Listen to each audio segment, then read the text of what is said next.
Hey, what's up guys, and welcome back to the channel. And today we're getting into 2 hours of some insane Reddit threads. And oh boy, do I have some unhinged, depraved, and just downright disturbing Reddit threads for you guys today. From an OP who poisons her children to another OP who stumbles across his sister's adult videos online. And his sister is underage. Yeah. This is one of the most unhinged and insane Reddit videos I've ever made, so make sure to stick around. And I appreciate you guys stop by. It means the world. And make sure you like the video and subscribe to the channel. It really does help so much. Also, make sure to follow me on Instagram and follow me on Spotify. And please rate me 5 stars on Spotify. It helps so much. And we are in the top 100 podcasts right now, so that's crazy. So all of the support really does help so much.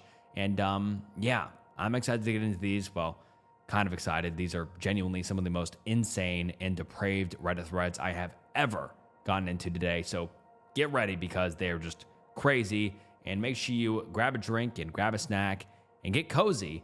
And without further ado, let's get into 2 hours of some insane Reddit threads. Just found out my ex-wife has been feeding my kids turpentine. And for those of you who don't know what turpentine is, well, it is a strong-smelling, clear liquid made from pine trees. And it is mostly used as a paint thinner, a cleaner for art brushes, and a material in chemical making. And it is also highly toxic to humans if ingested. And exposure to its concentrated fumes can cause severe respiratory, skin, and neurological issues. And so it is very, very dangerous, and it can also be fatal if ingested. And if you do ingest it, it causes severe stomach pain, vomiting, kidney failure, and central nervous system depression. And like I said, you can die from it. And so this title alone is horrifying, but let's get into it. The first post reads, I found this out, like I do most things about life with their mother. Through the kids, 7 male and 5 female, as communication has been pretty much non-existent between the ex and I since our split 6 years ago. Before anyone jumps to conclusions, no, I don't ever press my kids for information. I've worked very hard to establish an uninhibited, open, no topic is off limits type of relationship with my kids. Even though I've only got them every other weekend, I want them to be comfortable enough to fully express themselves and speak their mind freely around me. This has led to several discoveries about certain aspects of their life that their mother has asked them not to reveal to me, something I am very much against. I don't believe any child should have to hold secrets between their parents.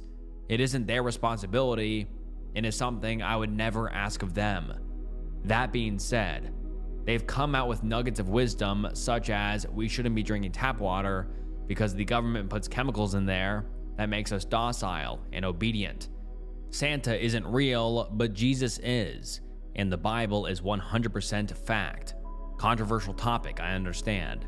And most recently, that the government says turpentine is poisonous, but it is actually good for you. What the hell do I do here? If I speak to my ex about this, or even let slip that I know what's going on, she isn't going to have an honest conversation about it with me, and I fear that she'll just press the kids even harder to keep things from me. I don't want their heads filled with this rubbish, but I feel so powerless to stop this. All I can do is try to teach them to think critically, but that is only going to be so effective when they're getting told all of this nonsense in fact. Help. Edit. I spoke to my children about it and recorded the conversation to ensure there was no confusion about what was being said. They were being fed a spoonful of turpentine every day by their nana for the past 4 weeks while they were all away on holidays. Oh my God. But there is zero chance my ex wasn't aware this was happening. Definitely turpentine. 100% pure gum turpentine, my boy said, the bottle read. The distilled stuff, he said. They even started singing that Mary Poppins song, "A spoonful of sugar helps the turpentine go down." Feels like I'm in an alternate timeline. Thank you everyone for being so helpful. I appreciate it so much. Edit. Talks screen won't be happening until we get a referral. Poison's hotline has no literature on hand for chronic exposure to turpentine, let alone in children, but the kids don't seem symptomatic. We will be visiting either a GP or the hospital first thing tomorrow for a full checkup, and a report will be made separately to that of the medical mandatory report. I don't really see a scenario playing out where CPS is not getting involved here, and I can't not have my kids medically assessed knowing that this has been going on. Currently preparing for the shitstorm that is bound to ensue. And just, oh my God, this is so heartbreaking. These poor kids are being fed literal poison every single day. I mean, the thing that is used as paint thinner and also just should never be ingested is being fed to this kids because this mom seems to be listening to, crazy conspiracies. And, oh my God, I just feel so bad for these kids. But let's get into some of the top comments. One user says, "Sorry, but you found out your ex-wife is poisoning your kids and your response is to get on Reddit instead of taking your kids to the hospital and contacting authorities? Hopefully this is as fake as it seems." And the OP responds and says, "Ex-wife, the kids seemed asymptomatic, but I had not been made aware of this. I probably would have never known anything was up. That being said, my mother is a nurse and we did have the kids looked at. Yes, I came to Reddit as one source among several for guidance because I have no clue what to do about this or even what my options were. I try not to act rash or emotionally impulsive when it comes to my children. I try to weigh up my options. My father has a muddy history, so even though he's not the same person he was 15 years ago, a CPS investigation has potential to forcefully alienate my children from their grandparents. That's just one example of what factors into this. I wish this was fake." And someone responds and says, "WTF, asymptomatic? Dude, they've told you she's poisoning them. You should have immediately taken them to the hospital, regardless of whether you can see symptoms. I don't care if your mom is a nurse. She can't run tests by looking at them. Anyway, I still am not convinced this is real, but if it is, what you just said about your dad makes this all more confusing and sketchy. Take your kids to the hospital and seek legal help." And the OP responds and says, "We spoke to the hospital, man. We called ahead. There was literally nothing they were prepared to do for us other than what we had already done. They wouldn't run tests unless the kids were exhibiting symptoms or they had a referral. Even after telling them what was going on, the nurse was very apologetic, but it is what it is. Best they could offer was a place 2 hours away that would not open until tomorrow anyway. I know what you're saying, but it just isn't that simple. And yeah, I understand that seems sketchy. I guess it kind of is. There is no legal help I could possibly get on a Sunday evening, and no way we could move things forward without rushing into it. We are going through everything tomorrow, properly and thoughtfully." Some other commenter says, "Jesus Christ, record some evidence, send it to the cops, and have your ex imprisoned for child endangerment at the very least. This type of potato is going to start feeding them bleach or urine sooner than later. Not even joking. She is a dangerous level of stupid that your kids should not be forced to suffer. It is your responsibility to take action to protect them from her." And the OP responds and says, "Unfortunately, the only evidence I have is a secondhand verbal account of the testimony of a 7-year-old boy. He told my mother, his grandmother, who is a career nurse, who promptly told me what was going on. She's 50 shades deep into crazy conspiracy theories herself, and even she was mortified upon hearing this. My ex won't say or admit to anything, and I don't trust her to be honest. If her custody arrangement is on the line, it's all just conjecture at this point." And then the user responds to the OP here and says, "Hire a private eye, get evidence, It's your responsibility as a parent to protect your children. You can't be so passive. Do something. And then the OP responds and says, I agree, it is my responsibility. I have zero intention of being passive about this. I just see my current options hitting a lot of dead ends. That's why I've come here. If I'm going to go the legal route, I want to move it through clean, calculated, no room for error. He said / she said BS won't even get me a seat in the courtroom. Private investigator could be something worth following up though. Thank you. And then another commenter says, those poor kids. Good idea picking this idiot to mate with. And then the OP responds and says, yeah, look, I've got no good defense for that. Changed a lot after she got her ring though. There's a reason I'm not still with her. And then the OP comes back with an update the very next day, which reads as follows. So, I just found out through my kids that my ex-wife has been feeding them turpentine mixed with sugar or honey as a way to warm them, and also has been using it topically to treat mosquito bites. They are both kids. Reading up on what it does if you ingest it, because who the hell would ever think it's a good idea to drink paint thinner as medicine? It can be devastating, and it really doesn't take a whole lot to mess you up, especially if you're a child. Think 1 tablespoon could potentially be enough to change your life. Kind of messed up. I don't think talking to the ex is going to yield any results, and realistically, I don't even expect her to be honest about it anyway. My only evidence so far is the secondhand account of the testimony of a 7-year-old boy. He told my mom / his grandma, and she went and told me. Do I have any legal options here? Should I be collecting evidence, and if so, what kind? I honestly don't know what to do. I can't have my kids being fed literal poison, and to top it all off, they were saying, yeah, the government tells us it's poison, but it's actually good for you. This isn't the first time they've come out with little nuggets of conspiracy-soaked wisdom like this. Tap water makes you docile and obedient sort of stuff, but this one is truly terrifying.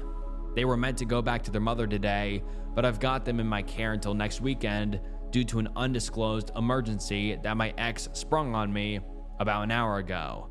Never mind that I'm starting a new job tomorrow, and I wasn't prepared in any way to look after them for a week with no notice. But please, if anyone here can give me a few tips or pointers, it would be so grateful. I'm stressing pretty bad about this. I don't know what to do. Edit, I'm located in Victoria, Australia, if that makes any difference to the situation. And now let's get into some of the top comments. One person says, and you didn't call law enforcement immediately when you found out? And I have to agree with this. And another commenter says, kids to the doctor for a checkup immediately. If they've been drinking paint thinner, odds are their doctor will be able to tell. If your kid's story checks out, then go to a lawyer first thing tomorrow morning. Heck, call around and see if you can find someone today. And file an emergency motion for sole custody. Talk to your lawyer about how best to approach the police with this. If your wife is feeding them poison and their doctor confirms it, then absolutely do not return the kids to her care. If you act promptly to amend custody, then violating any current order to protect them from their mother is reasonable. Down the line, I expect you'll want to get your kids into counseling. Having a professional to talk to them about their mother's disordered belief system will help immensely. You may want one as well, for the support. And then the OP posts another post to r/ask doctors the same day, and it reads as follows. So, for the last 4 or so weeks, my kids have been ingesting a spoonful of turpentine every day and been using it topically to treat mosquito bites. 100% gum turpentine. My boy said the bottle read. Paint thinner. I've questioned them about it, and I have zero doubt this was happening. Now, I've wanted to book in for a tox screen and blood work, but would have to travel 2 hours to get it done. The only other option being police and CPS, both unfavorable options, or seeing a GP. What am I in for here? What damage would chronic ingestion of turpentine cause children? What are the things I should look out for? Would terps even show up in a screen in such small volume? And if there's anyone here from Victoria, Australia, would a GP be able to help initiate a tox screen? And let's get into some of the top comments here. One user says, you don't need a tox screen as such, and I doubt terps would even be something you could test for, especially at what sounds like a rural center and this long after exposure. More important is an examination and probably blood test for liver and kidney function, as chronic exposure could have led to some damage. Your GP can do this.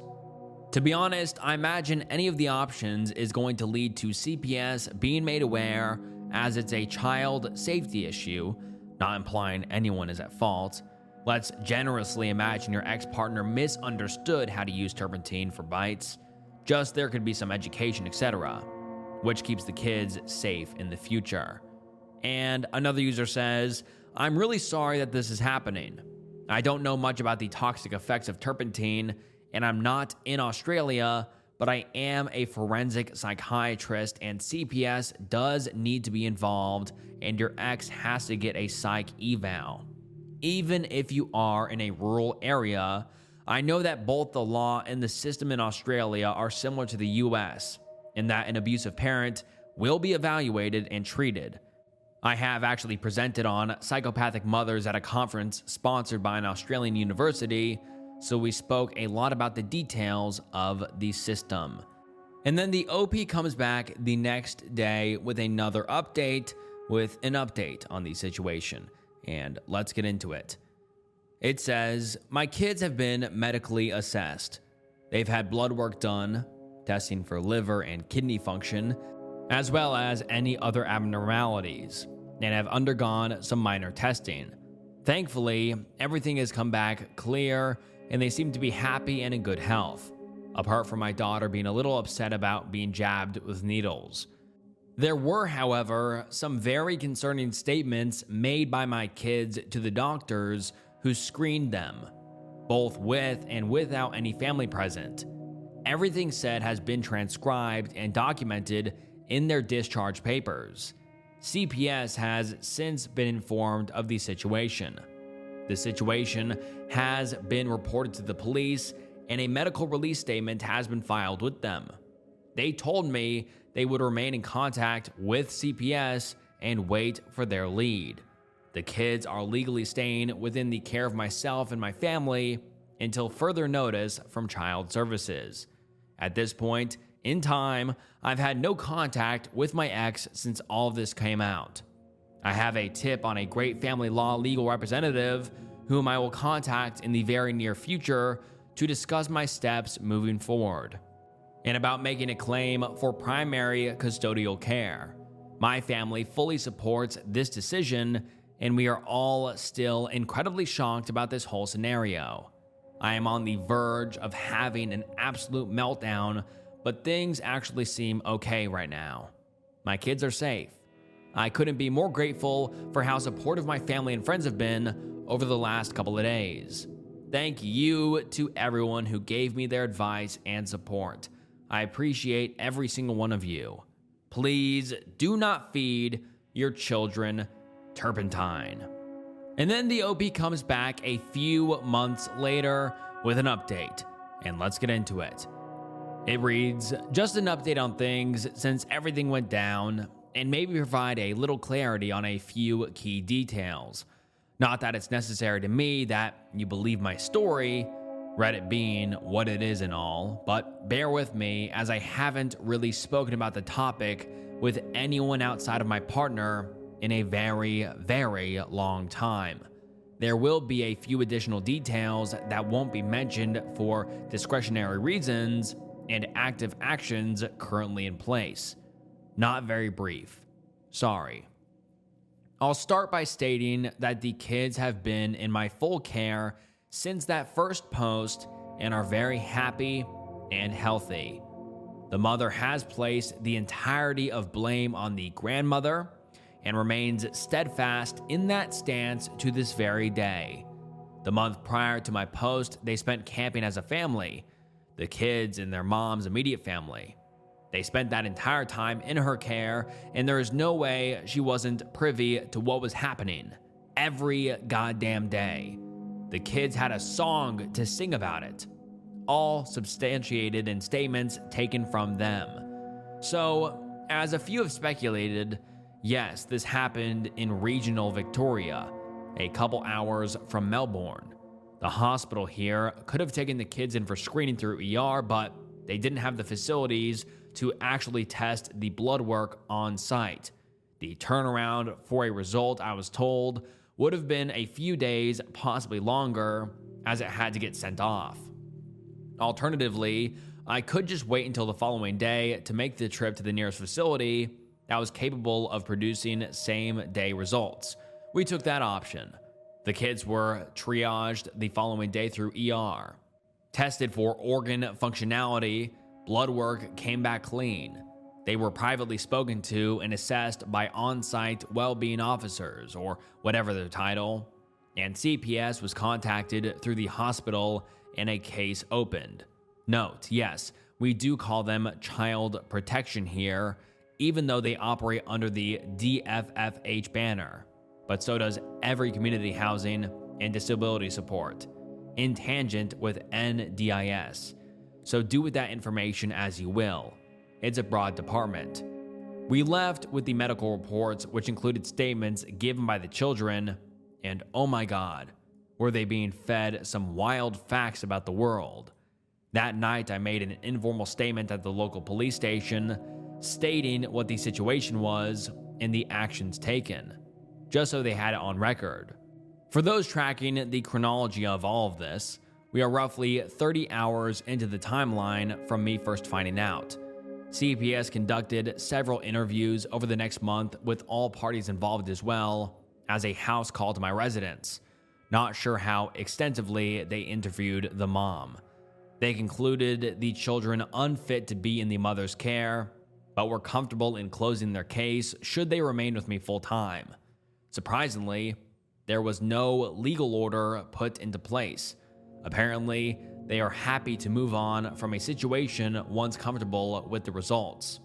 Found a good law firm and started the legal process, which has been very slow due to an unsurprising lack of cooperation. Essentially, though, we have restricted the mother's access to supervised visitation and removed her paternal right as a legal actor regarding medical decisions. She has only seen them a handful of times in the 2 years following, despite constant efforts to facilitate visitation. The kids have had therapy, and I've spent many hours talking to them over the last 2 years, helping them navigate their way through this. They'll have a lot of questions they'll expect answers for when they're older, I'm sure. Currently, we have managed to secure scheduled visitation with the mother through a professional contact center, which facilitates supervised visits. It has been a wild ride, but we are incredibly lucky and happy to have the strong family unit we currently do, including my partner and her daughter, who have been next to us through most of this process. Please teach your kids it's safe to be honest and open with you.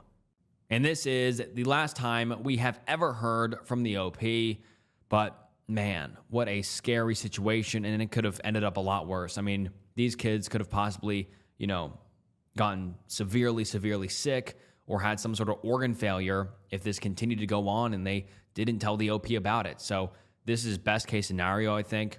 The OP ended up with custody, and hopefully he's able to, divorce her with no other issues. But like I said, what a scary situation, and that woman should not be allowed near kids or really, anyone who she can influence forever, because she probably would continue to influence them and tell them all about her crazy conspiracies and, potentially poison them, which is what she was doing to her poor kids. But hopefully the OP's kids are happy and healthy, and hopefully the OP is doing well as well. And on to the next one. You know those things you buy that slowly become a part of your everyday routine? The ones where a few months later, you can't believe you ever lived without them? That's pretty much what happened with Quince for me. I picked up a few pieces from Quince because I wanted clothes that looked a little bit more elevated without spending luxury brand prices. And honestly, they've become some of my favorites. Whether I'm recording videos all day, grabbing a coffee, or heading out for the afternoon, these are some of the first things I reach for because they're comfortable. They fit well, and they still look great after wearing them over and over. And just to be completely candid, I love Quince. It has genuinely become one of my favorite places to buy clothes, hands down. And at this point, it's basically all I wear. So when they reached out about working together, I was stoked. And I was honestly stoked because I was already a customer. These are the Organic Cotton Classic Stretch Chino shorts, and they've been perfect for the hot summer weather.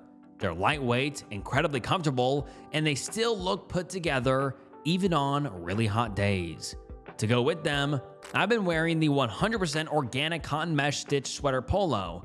It's one of those shirts that looks a lot nicer than a basic tee, but is just as comfortable to wear. And if I'm keeping it more casual, I've also been wearing the Japanese Lotus tee, which is unbelievably soft and has quickly become one of my go-to shirts.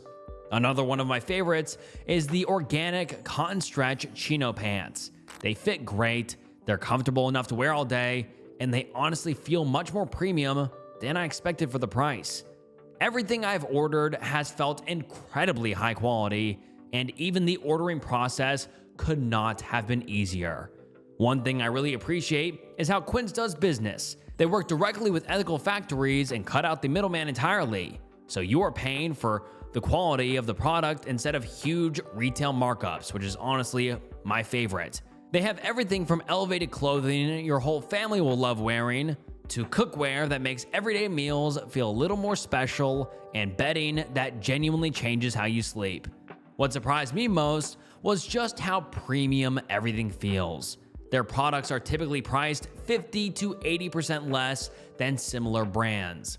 And with over 3,000 five-star Trustpilot reviews, it's easy to see why so many people keep coming back.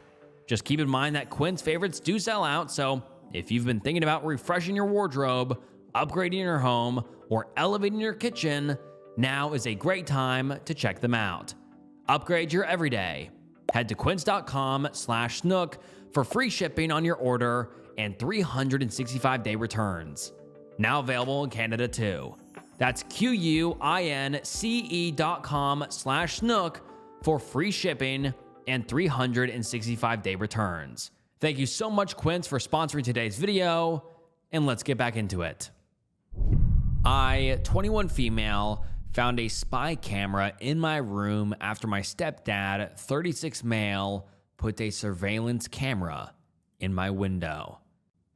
My stepdad, 36 male, installed a surveillance camera positioned outside of my window to scan our backyard while him and my mother and two younger brothers go camping.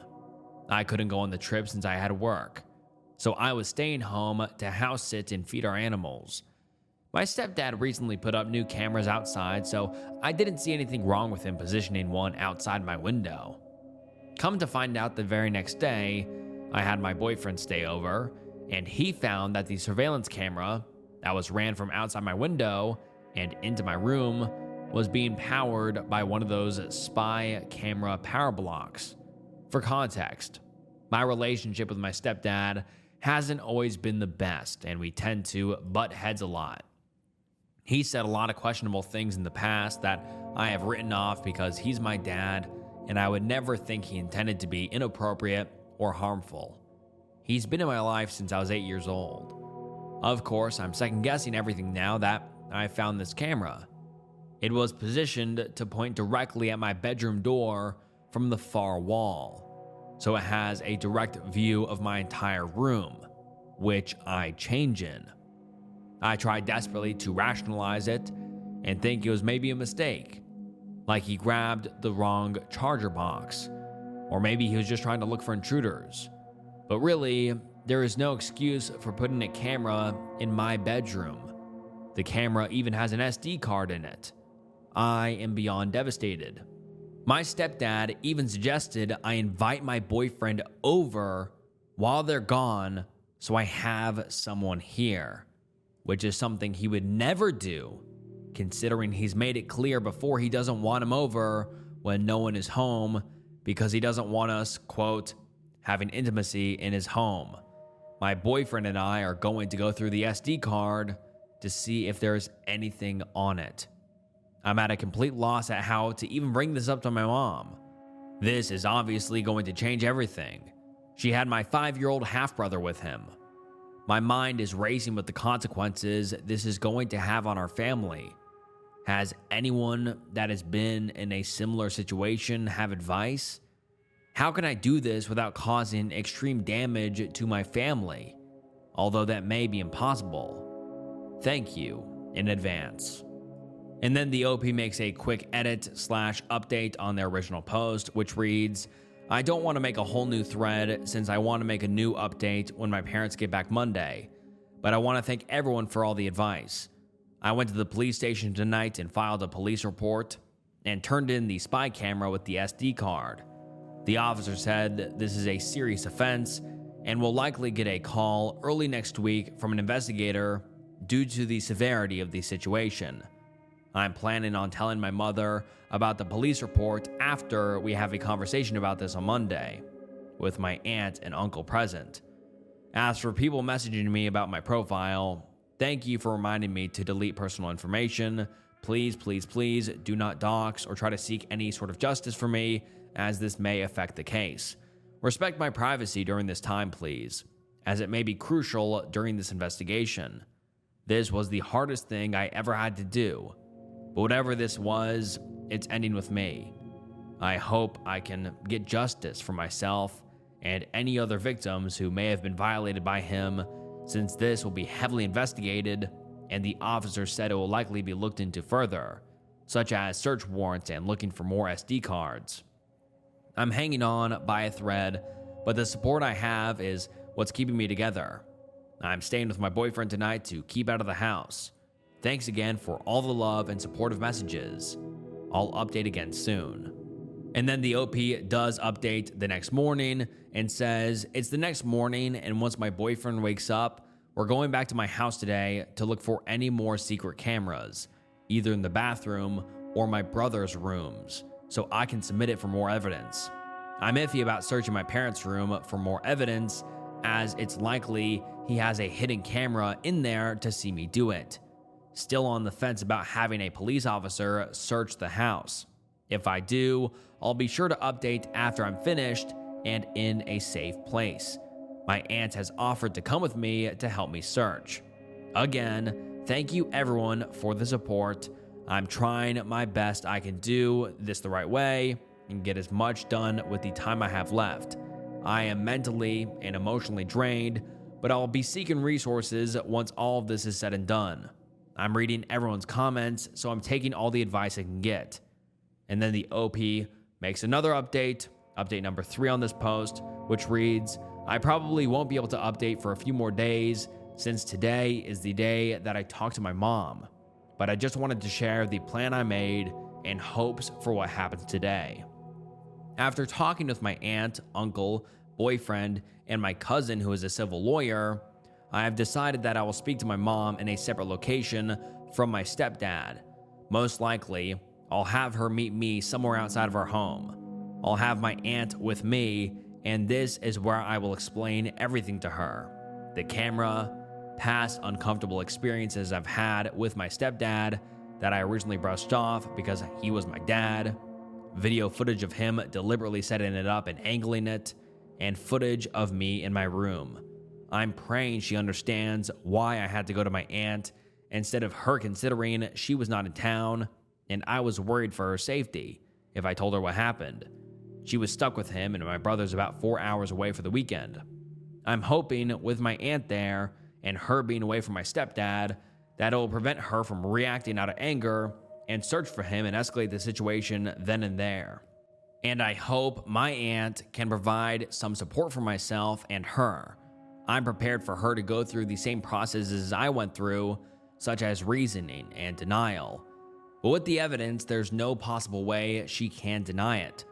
I'm preparing myself for the worst. I just hope that I can be strong for her and support her as this all hits her like it did me. I will not be returning home or facing him today. My boyfriend will be on standby to pick up my brothers if needed, since my aunt has offered for them to stay with us, so my mom can talk to my stepdad without them there. I'll ask my mom to meet me and, of course, not tell my stepdad about the circumstances. Maybe she can tell him she's going to the grocery store. I don't want him getting any hints that she could be meeting with me. I know I've said it a lot, but I truly do appreciate the support system I have, not only with my family, but here too. This has been a nightmare, but hearing everyone's stories about this, proving it's way too common, is what is helping me get through this and pushing me to do the right thing. Not only am I a victim in this, but my boyfriend as well, and God knows who else. The confrontation won't happen for about another 7 hours, so in the meantime, I'll be reading over comments and preparing myself for what comes today. Thank you guys. And now let's get into some of the top comments. One user says, "Sorry, but this is deliberate. It's no mistake. I would gather evidence, as already stated. My concern is how long has he been doing this and how many people are affected. Trust your gut." Someone else says, "Mentally prepare yourself for your mom to not support you on this. I would love to be wrong, but I've read too many stories on here where the mom turns on her daughter in similar stories." And then the OP comes back 5 days later with another update, and let's get into it. It reads, "I'm not sure why, but I can't figure out why my post on r/relationship advice is unable to be edited, but I'm sure a lot of you will find it here, so here is somewhat of an update. Hi guys, I know a lot of people have been waiting for an update on what happened and about my safety. For the reasons that my post is becoming somewhat viral and showing up on other platforms, I don't think I can share many other details until this ball starts rolling with the police report. Just know that I am safe, and I've been very busy the past few days with apartment hunting, working, and attempting to heal. Most of you may have guessed it, but my stepdad got to my mom before I was able to. You can kind of assume how that's been going. I promise that once the investigation actually starts and my mom finds out about it, I'll be here sharing more of what happened. I don't want to remove my post in case someone else may be going through the same thing and needs the support of you guys, as shown in my comments. I appreciate everyone rooting for me, and I'm sorry to say that my mother isn't on my side right now. I've more so been focusing on myself since the conversation and trying to make the most of the situation. On the bright side, I've been able to hang out with my cousin, and she helps keep my mind off things. I'm doing my best and will update when it feels like the right time. Thank you guys." And now let's get into some of the top comments. One user says, "Literally just finished reading your first post about 30 minutes ago and came back to follow. What you're going through is so deeply disturbing, I couldn't shake it and want to get updates to make sure you're okay. I got a sinking feeling reading about you wanting to speak with your mother before her husband got to her. I just felt like you knew, and it's unfortunate to hear that it is the case. As you said, she's likely on a roller coaster of emotions and confusion, similar to what you experienced/are experiencing. That doesn't excuse her reaction. You deserve the support of your mom. I just hope she snaps out of whatever hold he has on her very soon and rushes to your side with an authentic apology.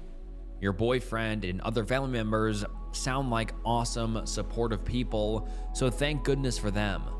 But the real MVP of this situation, in my honest opinion, is you. This has to be extremely stressful, to say the least, and you're handling things with dignity and courage. I hope you recognize that."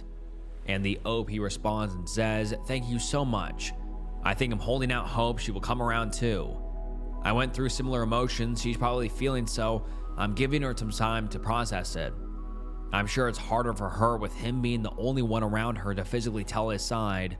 And once everything is said and done, I will tell my whole story here, and it'll make more sense as to why she probably believes him over me. It's not right, and my aunt is upset with her too. But unfortunately, I understand why she's siding with him. He is a narcissist and master manipulator, so although it doesn't surprise me, it is very disappointing. And then we don't get an update for a long time. We don't get an update until 1 year later. And let's get into the update. The OP says, "It's been a while. I never would have thought that my post from a little over a year ago would reach so many people, and I'm so thankful for all the support Reddit has given me. Firstly, I apologize for taking a while to update, and I am sorry in advance if this isn't the update you were hoping / waiting for so long. But here it is, and I will answer some questions a lot of you might have to the best of my ability. A lot of you probably want to hear that my boyfriend and I got justice for what my mother's husband did to us. I really wish I did. But given our crappy police system and outside forces, we have not. I keep contact with my brothers and mom, but contact is now severely limited because of the situation. It pains me to not be able to see my younger brothers like I used to, but honestly, it isn't my choice and I've come to accept it. My mother is still with them and continuing to isolate herself from family. Whether that's because of her husband or her own shame, I'm not sure. Maybe both. I know a lot of you guys were rooting for me and wishing me nothing but the best, so I'll give some updates on my personal growth. My boyfriend and I moved in together. I graduated nursing school, and I started my new job last month. We have been trying to heal from what happened and have been growing our relationship.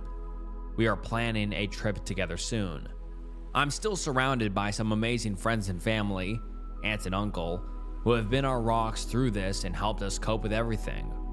I'm at a place where I feel I can finally talk about everything again, so I will do my best to answer some questions. Thanks again to everyone who reached out to me, even the weird ones who tried creating lore for me and theorizing my life. Y'all are really strange, but again, it's Reddit, so whatever. And now let's get into some of the top comments. One user says, "I'm sorry your mother has chosen to stay with the creep, and I'm really sorry that it has affected your contact with your brothers. Your mother is failing you with all of her behavior. It's good to hear you still have support from others, and I hope things will improve in the future." And the OP responds and says, "Thank you. Honestly, it is a lot better for my own mental health to distance myself, and I still call my young brother from time to time. I have another brother who can drive, so I get to see him more often, thankfully." Another user says, "How did your stepfather get to your mom before you did? What could he have told her that would make her believe the cameras and footage of you were just a mistake?" And the OP responds and says, "If you read my previous post, it'll answer your first question. As far as what he told her, my mom still genuinely believes he made a mistake and intended on using the camera as a smoking gun to catch me having people over, which, as discussed before, he literally told me to invite my boyfriend. My mom genuinely believes he made an oopsie and wasn't thinking when he put the very much working Wi-Fi capable spy camera in my bedroom. My mom has been brainwashed by an expert narcissist. If you live with one, you'd understand how they can quite literally mess with your head and own understanding of your reality."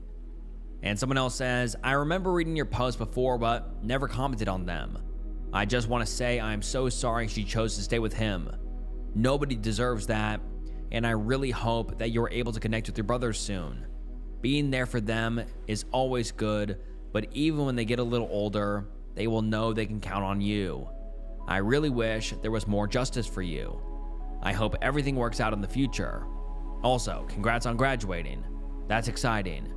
And the OP responds and says, "Having my own place has helped tremendously with my brother, who's old enough to drive.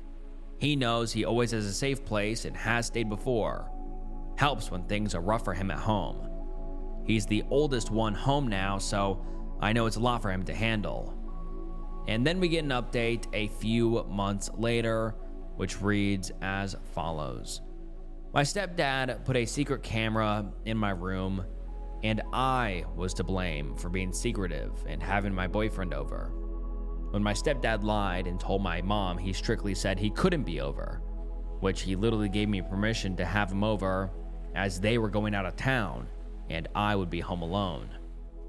It recorded us being intimate and was streaming directly to his phone. I regret not following through with the police report, but was made to feel guilty. My mom held my college fund over my head so I couldn't report it. To this day, everyone in my family accepts him and doesn't see an issue with it. I am no contact with him and low contact with my mom, but during the time when we found the camera, my mom ignored me for an entire week while my entire world crashed around me. No calls to make sure I was okay. I immediately packed my things and stayed with another relative who now maintains contact with my mom and stepdad. No text to check in on how I was doing mentally. Still avoids the conversation to this day. She goes to church now and prays I will heal and come back around. I'm engaged now to a boyfriend and she has no clue she won't be invited to my wedding. Planning on moving across the country to cut contact with her and my siblings, who are also brainwashed and support my stepdad. If I could go back in time, I would have followed through with the police reports and pressed charges. I'm not as scared or naive as I was back then, and sure as hell not as tolerant to those behaviors now. I trust a lot less and protect my peace a little more now. And this is the last post we have ever received from the OP, and I mean, just how heartbreaking. How the OP's mom didn't believe the OP, and now just her family is ruined because of this narcissist and creep who really ruined her life. I mean, this is not what I was expecting. I was really hoping to get an update that said this creep is in jail now for, recording and having a camera in her bedroom. And if you just think about his explanation for 2 seconds, it doesn't make sense. If he were trying to find out if she had a boy over anyways, if it wasn't allowed, why would you put the camera pointed inside her bedroom where she changes and, where just her private space? Why wouldn't you just have it at the front door? Or even though it's still a creepy and weird and an invasion of privacy, in the hallway outside her bedroom. His explanation made no sense, and I don't understand how the OP's mom or OP's family believed it, because if you think about it for 2 seconds, it doesn't make any sense. This guy is a creep. He just wanted to record the OP in her more intimate moments, and also when the OP was, private moments. And it's just so upsetting that the OP's family is just ruined now, and the OP lost contact with her mom, and, the stepdad got away and he's not in prison, and the OP can't talk to her brothers anymore. It's just so sad. And I just, I hope that somehow the OP's stepdad faces some sort of repercussions or justice and goes to jail, because that guy is just a creep, flat out. There's no other way to twist this to make it seem like he's not a creep. Obviously, I think he should be in jail, and it's just, such a sad update. Every single update after, I was just hoping and hoping and hoping that the next update would be he's in jail now, or, I'm back with my mom, or, just like my mom and I took action against my stepdad. But no, this turned out to be, horrible, and just super, super sad. But I hope the OP is doing the best that they can with her new fiance, and they are doing better now. If weight loss has felt like a total losing battle, this summer can actually be different. Skip the guesswork and try weight loss by Hims. You can access an affordable range of FDA-approved GLP-1 medications, including the Wegovy pill and the Wegovy pen. Plus, get the support you need to actually stick with it. With Wegovy at Hims, you can lose up to 20% of your body weight when combined with diet and exercise. It helps regulate your appetite so you eat less and keep the weight off. And because Wegovy is the first ever GLP-1 for weight loss, there are no needles needed. The best part? Through Hims, everything happens completely online. You'll connect with a licensed provider who will determine if treatment is right for you. If prescribed, your medication gets delivered right to your door. No insurance necessary. Hims makes hitting your goals seamless. You get 24/7 messaging with your care team and in-app lifestyle support like meal plans, recipes, and fitness content. Plus, with a range of affordable options, Hims makes it simple to find a personalized plan that fits your lifestyle and your wallet, along with unlimited dosage changes as needed. Ready to reach your goals? Visit hims.com/snook to get a personalized, affordable plan that gets you. That's HIMS.com/snook. hims.com/snook. Weight loss by Hims is not available in all 50 states. Wegovy is the registered trademark of Novo Nordisk AS. To get started and learn more, including important safety information, Wegovy clinical study information, and restrictions, visit hims.com. Thanks for Hims for sponsoring today's video. And now, let's get back into it. So, I stumbled across some not safe for work pictures of my minor sister on the internet. What do I do? First and foremost, no, I did not save any of them. Second, no, I will not tell you where I found them. Third, no, I did not jerk it to them. This is a serious situation, so please take your inappropriate comments elsewhere, if that's not too much to ask. Sigh. So, the other night, I was up late finishing a paper for school. I attend a university, but commute there from home. When I decided it was time to look for some adult videos. It's on the internets now, in case you didn't know. Through sheer random chance, a random link on a site/board I frequent, I stumbled across a picture of a rather attractive looking blonde. I opened up the picture in the series, and lo and behold, it was my sister.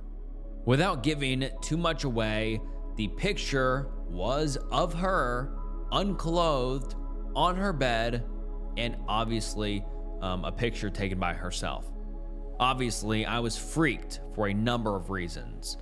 First and foremost, being the fact that she's my little sister, for Christ's sake.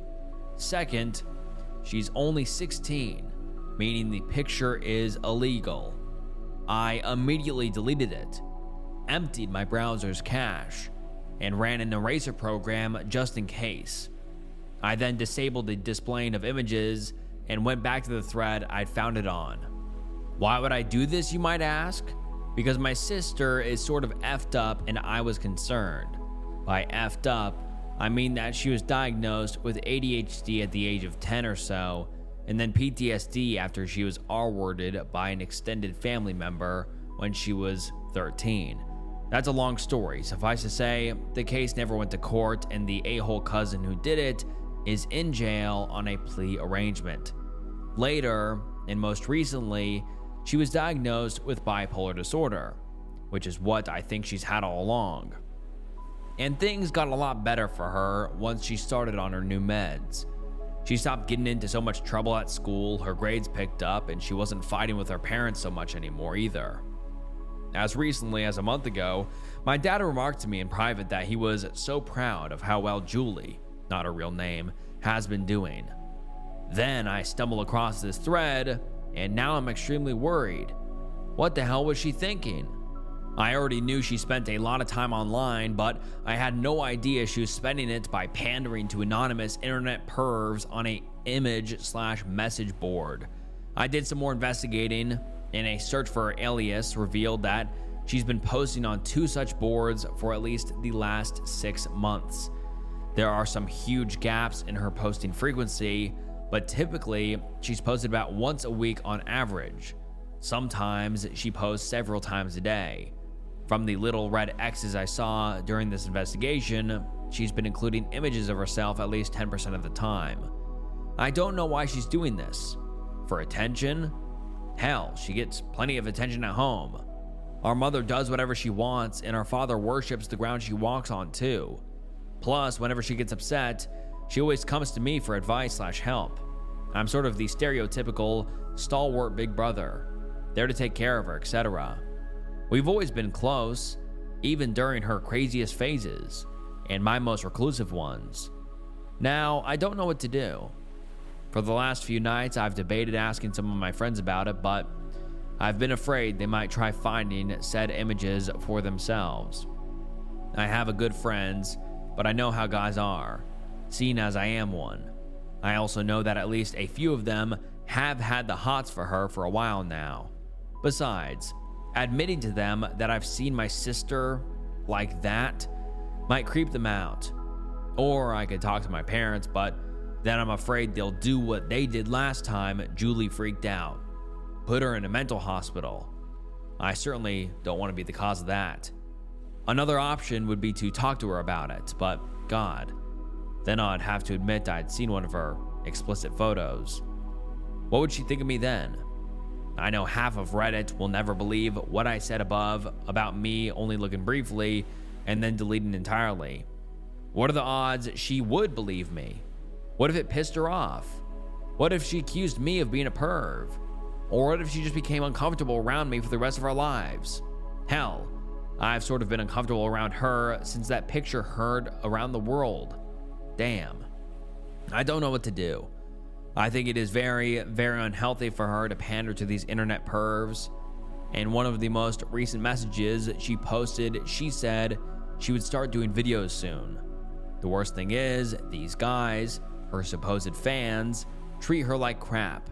They demand more all the time, and they call her all sorts of mean names. And her replies to such vileness play into what they say. Reading through the most recent thread was heartbreaking for me. She admitted in it that she's worthless and just stupid because these guys want her to be that. They call her those things and she goes along with it, even though I know she's not. She's actually loved and pure and brilliant. Why would such a girl behave so differently online? Please, Reddit, I know some of you are dying to post a funny or sarcastic remark, but please refrain. I love my little sister.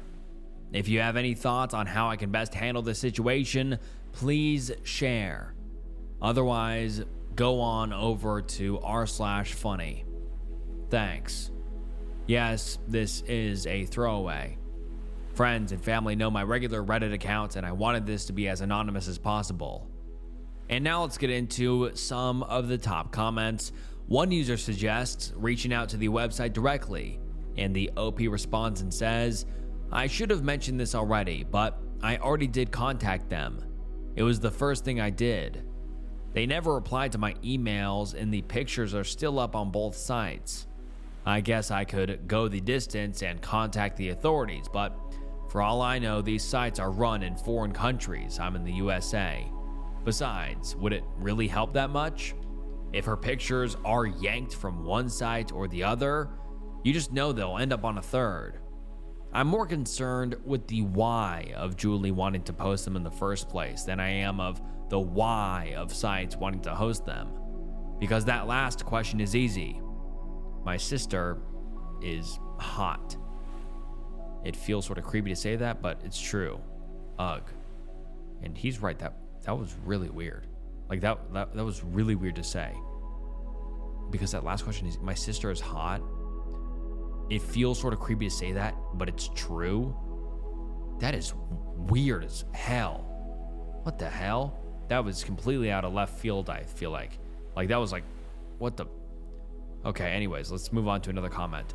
One commenter says, the reason she's behaving like this is probably because of her R-word incident. R-word either causes you to shut down intimately or it causes you to go into overdrive. And it sounds like your sister is doing the latter. Why? It's not an attention thing so much as it is confusion about having control over one's own body.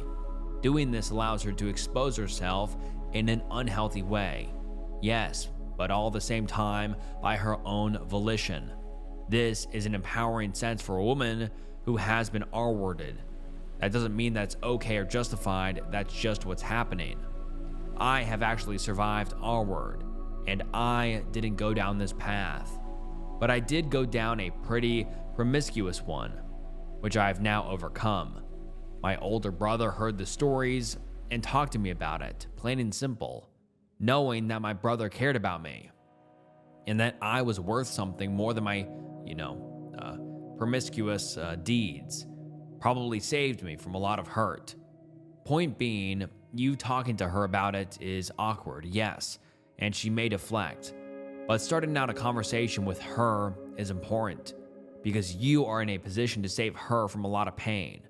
Something like, hey, I was wondering if I could talk to you for a minute. Listen, I really love you. And so I was worried when I came across these pictures of you on the internet the other night. Your intimate life isn't my business, but all the same, I'm here to talk to you, should you ever need anyone. And the OP responds and says, that's all great advice and thanks for it. But what if she freaks out that I saw one of her not safe for work pics? I can just see her totally freaking, no matter how I told her about it.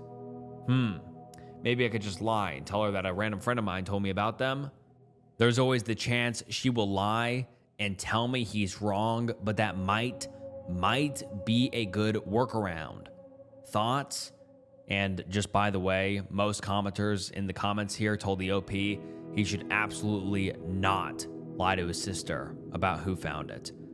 Another commenter says, okay, former teenage girl here, she's probably just being a moron and experimenting with her intimate preferences in a dumbass way. I saw a lot of my friends do that sort of thing. Not videos so much, but photos or chatting with two old guys who did the whole, promiscuous thing. So first off, don't freak out too badly. Freak a little. But this doesn't mean she's going to grow up and have her life ruined. She'll probably just grow up and be a little bemused as to why she did that. Second of all, talk to her. I'm not sure what you say. I know I could tell my little sister that I saw her photo, and WTF was she thinking? The internet is forever. Find better ways to test your intimate boundaries, but I'm not an older brother, so you're gonna have to be the judge on this one. Would you talk to her about intimacy/adult videos and not in a creepy way, obviously, of more in a mentor way? If so, I think you could probably bring it up. You need to bring it up, obviously. It also wouldn't hurt to bring in a female friend, if you got one you trust and one she looks up to drive home the point that there are better ways to get male attention/play with your intimate preferences than this. If you want, I can try to recreate the speech I gave my sister about this sort of stuff, on calling yourself bad names or letting other people do it or taking explicit photos, etc. So you have talking points. You know your parents and if it would be best to involve them. I know I'd tell my mom, but she'd be as cool with it as mom could be, and my sister would never be able to get on the internet again and be forced to talk about why she was doing it with a therapist, not put away. Edit. And with the R-word thing, I bet on some level she's trying to regain control. This is her body and her choice, Edit. And this has nothing to do with her being underage. Until my sister hit about 19 or so, I'd still talk to her and maybe even rat her out on my mom. And the OP responds and says, that's all good advice. Damn, Reddit is awesome. A couple of thoughts. Maybe I didn't make this clear in my original post, but let me be plain. If I tell our parents about this, my sister will be sent back to the hospital. That might be for the best in truth, but I don't want to be the cause of it. Julie has never told me exactly why, but she said that her last time there, she's been there twice, was the worst experience of her life. One of the most heart-wrenching moments of my life was seeing her after a 3-week stay about a year ago. She cried in my arms about it. I won't and can't do anything to cause such an experience again for her. Period. So I have to keep our parents in the dark. I'm starting to realize, though, that I do need to talk to her. Hell, maybe I should just tell her to post her concerns/worries/ etc. to Reddit. Another commenter says, I know this won't be a popular response, but don't worry about it so much. I did this when I was that age too. It made me feel pretty and wanted at a time when I was feeling very awkward. I was also the victim of SA at a very young age and had severe body issues for a long time. Being unclothed on the internet made me feel good. I was careful and made sure that my face and identifying things were never in the same picture as my unclothed body. But that's not a conversation you want to have with your sister, lol. Needless to say, it didn't ruin my life or career, and I'm not sorry I did it. And then the OP responds and says, thanks for sharing, but that does not apply here. My sister is doing nothing to hide her identity, other than having a fake alias she uses to post. Again, what worries me the most is how horrible her fans treat her, and how she seems to embrace it. Let me put it to you this way.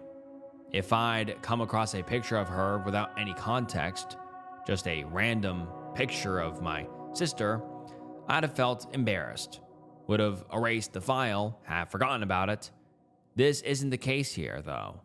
She is actively communicating with freaky douchebags on at least 2 image boards and doing what they ask her to do. And it's all horrible. And another commenter says, why would a girl behave so differently online? You seriously think your sister is the only girl who posts explicit photos of herself who isn't actually a giant promiscuous woman? I find it funny that you were looking for adult videos and that was perfectly okay until you saw your sister. All those other random girls are perfectly okay to be unclothed because they're anonymous, but this one is your sister, so she's special. I also like how you, again, were looking for adult videos, and that's perfectly okay. But all these guys who look at your sister are internet pervs. And then the OP responds and says, that is such a BS argument. I never said that it was perfectly okay for me to look for adult videos, first of all, and I never distinguished myself as being any better than the others who do the same. I am an internet perv. I don't see anything wrong with that, but the guys I'm talking about are doing a hell of a lot more than simply looking for pictures and movies of attractive women to jerk it to.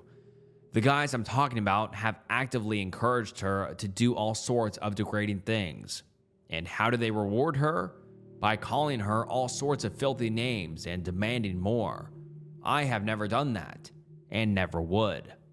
How a guy could get off on insulting and belittling a young woman, much less a 16-year-old, which I admit my sister does not look, so I don't blame these men for not knowing, is beyond me.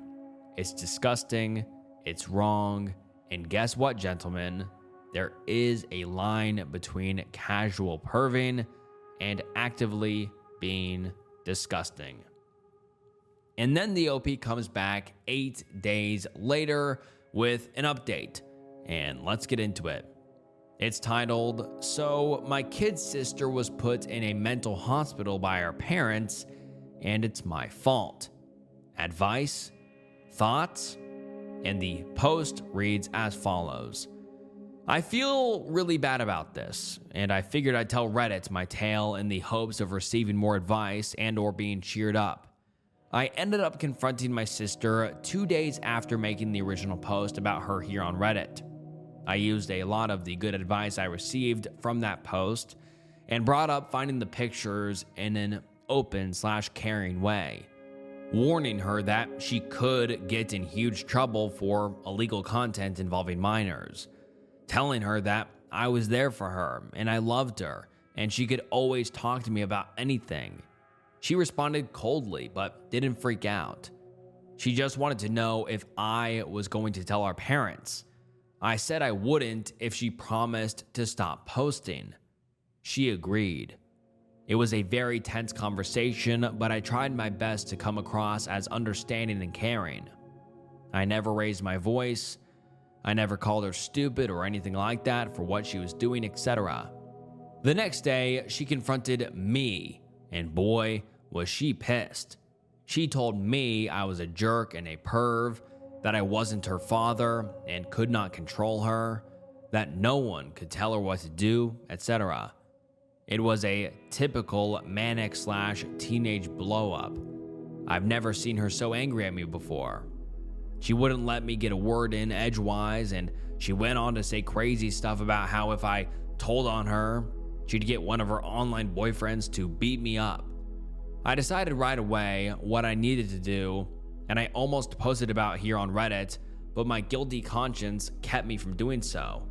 That night, while she was out with her friends, I went on her computer and was able to find all her Google Talk chat records. She wasn't logged into her Gmail account, but she had her browser, i.e., set to log her in automatically. I felt really guilty doing this, but after her tirade, I became convinced she must be off her meds. Her confrontation with me was a classic mania episode, and I wanted to know what she was up to. I told myself I'd look once, and if I found nothing more worrisome than what I was already aware of, I would stop spying on her and consider talking to her again when she calmed down. Unfortunately, what I found was very worrisome. The situation was much, much worse than I had ever imagined. I found a chat she had with someone who she obviously met through one of these forums she was posting on. A search for his email address in her Gmail account showed hundreds of chats and emails with this man dating back to early spring. I read a few of their recent chats and discovered that she was planning on meeting him at the end of the month. Apparently, a concert I'd known she was supposed to be going to with a real-life friend was just a cover-up for hooking up with this guy at a nearby motel. He even sent her a ticket, so he had her real mailing address to complete the facade. That concert ticket has been hanging on our fridge for about a week. Based on their most recent chats, it was clear she's been talking to this douchebag on the phone, or maybe over Skype. There were gaps in their chats which made them confusing. What I was able to deduce, though, was that this guy is married with 3 kids, 1 in college, so he's definitely way too old for my sister. He knows her age, too, because she chatted a lot about high school with him. It also became clear to me that my sister has been very promiscuous with boys at school. She chatted with this asshole about all these guys she's been with. Oh, and guess how most of these chats with my sister started? Him messaging her and saying, "Hey, little, explicit word, how goes it? Nice guy, huh?" Even more disturbing than all of that was the fact that she kept referring to her online boyfriends in chats with this guy. She chatted extensively about one guy she allegedly met, and who this a-hole apparently knew from the board, who apparently hit her while they had intimacy, chipping her tooth. I remember her chipped tooth. She had to get it fixed back in July, and she told us all it was from taking a fall off of her bike. Unfortunately, I think she chats mostly by using AIM, because in some of her chats with the a-hole, she said things like, "LOL, chatting with so-and-so from the board right now. He's thinking of flying out to meet me." Stuff like that. I couldn't get into her other accounts. I'm glad I couldn't access her other accounts, because what I read in her exchanges with a-hole were more than enough to worry me sick and make me literally want to cry. She talked a lot about her promiscuity at school and even with guys she's already hooked up with from online. He, in turn, encouraged her to do it even more. Now I have no idea how true any of her crazy stories to him were. Some of them seem really over the top, and I hope to God they were just manic lies. But while at first I thought they were all BS, as I read more and more I became convinced that at least some were true. I stopped my snooping without hardly putting a dent in reading all that stuff. I just couldn't stomach it. But I did print out the series of chats and emails with her plotting to meet A-hole at the motel. Thankfully, they talked about it extensively online, so there was all the proof. The address of the actual motel, long and graphic discussions about what they'd do to one another that night when they met, her thoughts about how easy it was to fool our parents, his thoughts about how easy it was to fool his wife that he'd be going out of town on business on a Friday, etc. There was no need to ask Reddit what I needed to do now. The next day, I told my dad that I needed to have dinner with him in private, and I brought along my ill-gotten gains. The damning printed out chats and emails I'd violated my sister's trust to obtain to the restaurant. He thought I needed to talk about how stressful this semester at college has been, and instead I told him the whole story, from finding the pictures of her online to snooping on her computer and discovering all of the other stuff. My dad was really cool about it. He was obviously heartbroken and upset, but somehow he made it strangely easy to admit to him that I'd seen my sister unclothed and had been spying on her since. After laying the whole thing out to him, he took a long break away from the table, presumably to use the bathroom, but I'm 95% sure he went outside for some air.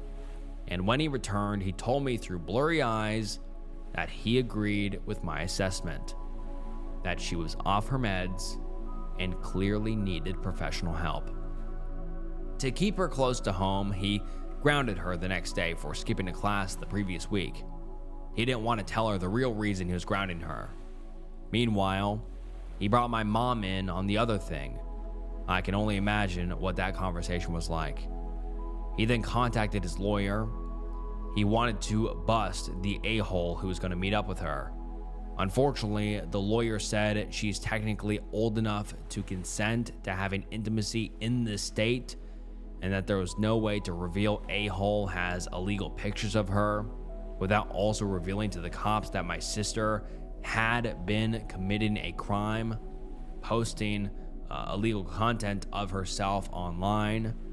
His advice was to take away her computer and get her help. That's what happened yesterday. When my sister got home from school, me, our parents, my dad's lawyer, and a counselor from the hospital, they were putting her and greeted her in the living room. We did an intervention, and I had to tell her why I was concerned about her in front of everyone, and basically confess that I was the reason she was being put in a hospital again. All she did was cry and shake and beg not to be put away, which made me cry while I spoke in after too. She didn't seem mad at me, but she became an emotional train wreck only minutes after entering the house and realizing what was going on. I'm so worried she's going to hate me when she calms down enough to fully comprehend what I did. She's been in the hospital for a solid day now, and me and my parents are supposed to go visit her tomorrow. I'll let you all know how that goes in exchange for one of two things: advice or attempts to make me feel better for what I did. Jesus Christ. You'll remember from my last post that she's been locked up before. She told me a long while back that it was the worst experience of her life, and she cried the entire time she shared that experience with me. I begged my dad at that dinner meeting not to send her back to that same place, which sounded awful, and thankfully he took my advice and found her a nicer place. I haven't seen it yet, but my dad spent the time between the dinner I had with him and the actual lockup researching such institutions. This one is a 2-hour drive away, but is supposed to specialize in adolescents. Even so, I feel like shit for being the reason she's getting locked up again. But I have no idea what I could have done differently. She did such a good job of hiding the fact that she was going through her manic craziness again, that I would never have suspected she was off her meds. Oh, by the way, she definitely was. She talked about flushing her pills every morning in some of those chats with A-hole. He, of course, encouraged that. if I hadn't stumbled across that picture of her on that forum and confronted her about it. Still, this is my sister I'm talking about. I love her and I do not want her to hate me. I feel like I stabbed her in the back by doing what I did. I keep thinking I could have done something different. Maybe I could have gotten through to her one-on-one. Maybe I didn't need to get our dad involved. Jesus, Reddit, please make me feel better. Advice for the future and accolades for doing the best thing are much appreciated. If you think I did wrong though, I am man enough to take that too. And now let's get into some of the top comments. One user says, I am an only child, so I will try to relate the best I can. I had a gay best friend in grade school and high school who was kind of messed up too. We were both only children and we were very close, though nothing like you and your sister seemed to be. He always joked about one day proving to everyone in school that he wasn't a loser, and as high school went on, he grew more and more violent about it. One day, he didn't go to school, and when I got off the bus, he was waiting for me. His eyes were puffy, and he looked horrible. We walked home, and he told me about how he can't take it anymore. He showed me he had his father's gun with him, and told me he was going to bring it to school the next day, and that I should stay home. Of course, I called the police. He had joked about this kind of stuff before, but his father always keeps the gun locked up. I don't know how he got it. The police went to his house and took him to the hospital. He was there for 3 months, and I didn't talk to him for a few weeks after he got back. He told me he was really pissed off at first, and he had all these plans to, do crazy things. But now he's a pretty functional person. He takes a bunch of medications and goes to therapy a few times a week. But he's normal and has a job and does normal things. I mean, as normal of things as a transgender guy could do. He talks about the hospital as being the best experience of his life. And he's thanked me for seeing his cry for help. You did the right thing. You have her best interest in mind.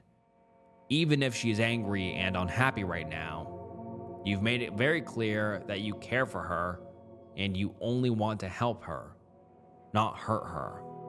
She will appreciate it someday, when she's better. You did your best, and now only she can help herself. And the OP responds and says, wow, it's so interesting. Reading that, I thought to myself, thank God he called the cops and put his friend's well-being over his loyalty to that friend.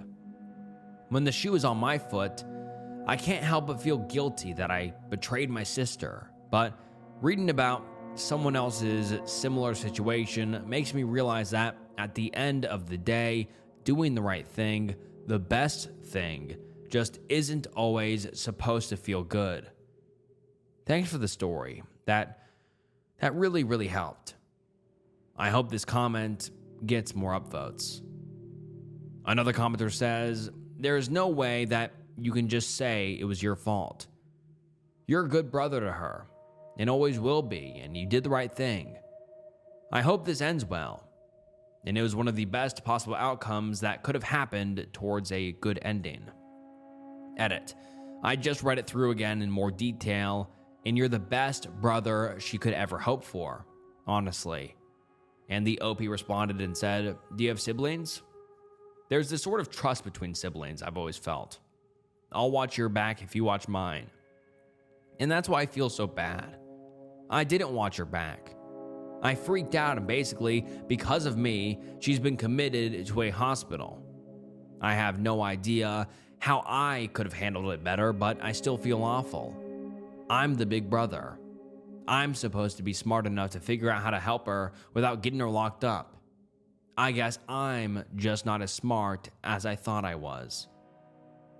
Another commenter says, as bad as you feel, I think you did the right thing. I think this is a situation where a professional could be helpful. Just remember that you did it for her own good. And the OP responds and says, I hope so. I am a hardcore atheist, but I find myself praying to God that you're right. Edit, funny how God shows up in my posts. This is a throwaway account, but in my real one, he does the same thing whenever I'm desperate. 15 years of Sunday school leaves its mark. Another commenter says, it's really hard to say what the right thing to do is in a situation like this. But she definitely needed an intervention of some sort and was clearly not in any position to help herself. So you weren't left with many choices. Hopefully with time, she will understand the situation from a healthier/positive perspective. I give you an internet hug. And then the OP responds and says, I want to agree with you, but I keep thinking, aren't there always other options, other choices? I've believed that my entire life.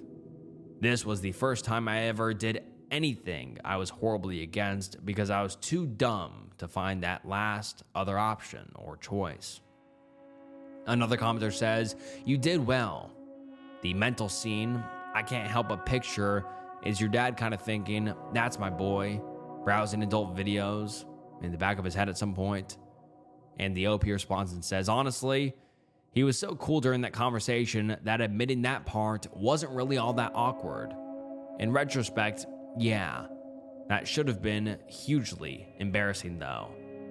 And finally, another commenter says, I'm sure it took some effort on this part to conceal his emotion given the enormity of the situation. That's the great thing about being a dad. You always have to be the rock and never show emotion. Also, excellent decision on talking to your dad one-on-one. Your mother, if she's like 99% of other mothers in the world, would have freaked out right then and there in the restaurant. It really sounds like you did everything right, bro. Good job. And then the OP responds and says, without getting too specific, let me just say, there was absolutely no way I would have been able to tell my mom about this. I can't speak for other mothers, but I can say that mine would likely have fainted. My dad knows how to deal with her delicate sensibility a lot better than I do, so I let him. Quick aside, when I was 15, I asked her, on behalf of my girlfriend, how one goes about getting on the pill. Her reaction? She fainted. Literally. And then we get an update 1.5 months later titled, Update, my sister is now out of the hospital, and the best Christmas gift of all, she doesn't hate me. Reddit was right, once again. And now let's get into the update. It reads, okay, so my little sister, Julie, was in the hospital for almost 2 months. During that time, she refused to see me, my mom, my dad, even 2 uncles and 1 aunt. She saw them at visits, but she refused to see me. I was convinced the entire time that the reason she didn't want to see me was that she hated me. I must have reread my second post about this 100 times just to reinforce my belief that I had done the right thing by telling our dad about the situation. Believe me, the comments in that second post really did sustain me. I've never loved Reddit so much as I have during some of the worst sleepless nights I've gone through. Nights where I felt like the shittiest brother ever. Reading your assurances that I had done the right thing really helped me get along through this very difficult time. We were told 2 weeks ago that she was scheduled to be released on the 21st of December. This had nothing to do with money or insurance. My parents were paying out of pocket for her stay, but the cost was never an issue. Apparently, she had adjusted well to her new medications and is in a much better, more sober state of mind now. I was thrilled to learn she'd be home for Christmas. I dreaded seeing her only because I have not seen her since the intervention that led to her being hospitalized in the first place. I was so worried she hated me that I even told my mom upon hearing the news of her release that I would gladly crash at my friend's house for a while. My mom's response? Are you crazy? She wants you to be the one to pick her up. Sorry. I still get teary-eyed when I remember that. So it turns out that the reason my sister didn't want to see me that entire time, 2 months, was that she was embarrassed. She didn't mind seeing our parents or our uncles and aunt, but she just couldn't handle seeing me. She felt like she'd let me down or something. I drove nearly 2.5 hours out to the hospital last Monday, only the second time I'd ever been there, alone, and greeted her in the reception area. She literally ran over and jumped into my arms when she saw me. I cried like a baby. Reddit, and I'm not embarrassed to admit as much. We talked a ton during the drive home. She has a much firmer grasp on her condition now than she did before. Best of all, and Reddit was right about this, she does not hate me for turning her in. She's healthy, she's safe, she's on medications to deal with her bipolar disorder, and she actually thanked me for intervening before she did something stupid, like meeting up with that one guy, aka a-hole. I worried so much for so long for nothing. My little sister still loves me, and I did do the right thing. Thank you, Reddit, for all of your thoughts and comments during this time.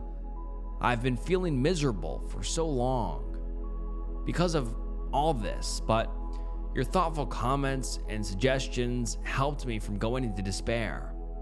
This is why I love this site. Thank you again. Edit. A few things. First, to all of you well-wishers, thank you so much for the kind words and good wishes. They mean so much to me. You have no idea. Second, to the anti-meds crowd, get a job. Sure, meds are sometimes overprescribed. I won't argue that. But my sister didn't have an episode or a temper tantrum that was misdiagnosed as bipolar type 1 disorder. While I'm sure that happens sometimes, you're in absolutely no position to gauge what my sister was going through. You don't know her, but I do. And trust me, the girl who's posting those long, crazy messages on those image boards, the girl who confronted me and threatened me with all kinds of crazy nonsense the day after I talked to her, the girl, in short, who was off her medications, that was not my sister. That was my sister in a manic episode. If you have to ask what the difference is between a manic episode and a typical teenager angst/temper, you've never seen one. I hope you never have to, because they are scary. Scary, scary. Sorry, I didn't mean to go on a tirade about that. It's just frustrating to read some of the holier than thou. You do realize bipolar is the ADD of the 2000s, right? Type of messages this post has garnered. So annoying. Go give L. Ron Hubbard some money, but STFU on this post, please. Again, I'm sorry. The vast majority of the responses here have been so supportive and uplifting, but the few trolls who managed to get a bunch of upvotes for being contrarians did sort of piss me off. Done being angry, Reddit. Oh, and as for long-term care, she's going to be an IOP, intensive outpatient, for the foreseeable future. That means starting in January, daily visits to a local clinic where she'll receive both group and individual therapy. She's also going to see the psychiatrist she took a huge liking to at the hospital once a month until she finds a new doctor to replace her. She's fine with all this and is actually excited about it. She has this journal she keeps showing me that she writes in when she starts to feel unbalanced. She says it's like her own private group therapy, but she can't wait to be in the real thing again. Our dad took away her computer, but he set it up in the living room, right next to the television set, and she's free to use it whenever she wants. She has absolutely no privacy on it, but she seems to be okay with that. I think the biggest test will be when she goes back to school. She lost an entire semester because of her hospitalization, and she'll be needing to go to summer school to make up for it And while she says she's fine with that, I know it sort of bums her out. Plus, school is usually a trigger, so I've noticed, for her bad, depressive, and manic periods. But I really believe she's ready this time. I've never seen her so strong and resolved to handle her condition as she appears right now. Well, that's it. This is most likely the last ever thing I type using this account. As I mentioned in my original post, I have a real Reddit account that I often use, and I simply created this one for this particular issue.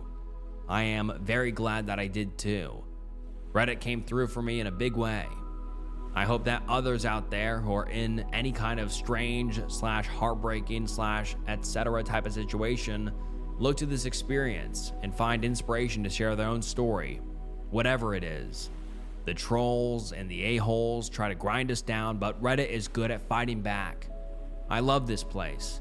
I love you all. Yes, even the trolls and the a-holes. Adieu from Blind with Worry. Edit, the last. Okay, forgot to mention, as to the a-hole, believe me, like most of you, I want to go after this guy. I really do. I actually had a huge argument with my father about this a month ago. When I calmed down though, I realized that the legal advice he was getting was correct. Fanning flames risks spreading fire. What my sister needs now, what our family needs now, is time to heal. Would it feel good to crush that guy? Sure. Would it draw everything out though? Definitely. That would not be a good thing. Sometimes what feels good is actually bad, or at the very least can make a situation worse than it already is. Let me put it like this. Say I posted his Gmail username here, and Reddit went to town crushing him in all sorts of ways. So he decides, heck, that girl ratted on me. I'll show her, and he ends up reposting the obviously self-pictured images to every site and image board, maybe even here on Reddit. Not only would that humiliate her, but it might have legal ramifications for her. What's done is done. Trust me. I know it's a bitter pill to swallow. I would like nothing better than to meet this guy someday and do things to him that would get me 20 to life in a state prison. But when you think on it logically, what good does that do for my sister? For myself? For my family? As tempting as it is to send his wife an anonymous letter, there's just one problem. I don't have his address. In short, I'm just going to have to leave my revenge fantasies to my imagination and Tarantino movies. This a-hole / douchebag will likely commit S-word one of these days anyway. In the meantime, no fanning the flames. Doing so spreads the fire. And now let's get into some of the top comments. One user says, thanks for giving us an update. There's nothing better than hearing about a successful outcome. Glad to hear your sister is okay. Bipolar is a scary thing. Best of luck to her. Another user says, you now know well that doing the right thing doesn't always feel good when you're doing it. But it's not about what feels good. It's about the making the best decision. You made the decision that was best for your kid sister, and I'll bet that no matter how much you write about it, will not come close to understanding how hard that was for you. I am proud to know that you took the hard path, knowing it was the right thing to do, but that you might suffer for that. That takes a lot of guts to do.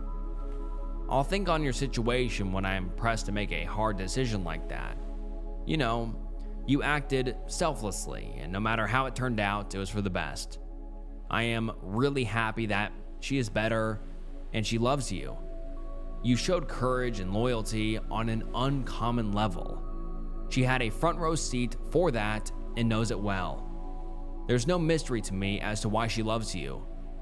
My best wishes and Happy New Year to you both. And another user says, I was put in the hospital when I was 16. Long story. In the first week, I refused to do anything. My parents visited me and nothing until my brothers visited me. There was about 5 minutes of silence, and then one of them said, I don't know if I should slap you or hug you. And I broke down crying for the first time in there, and it was one of the biggest turning points in my recovery. Anyway, every little sister is lucky to have a big brother who cares. I am. Your sister is. And this was the last post we have ever received from the OP. And man, what a roller coaster of events. But I think this just turned out as happy of an ending as is possible. You know what I mean? Like, this was not a good situation for really anybody. The OP was put in a really weird spot.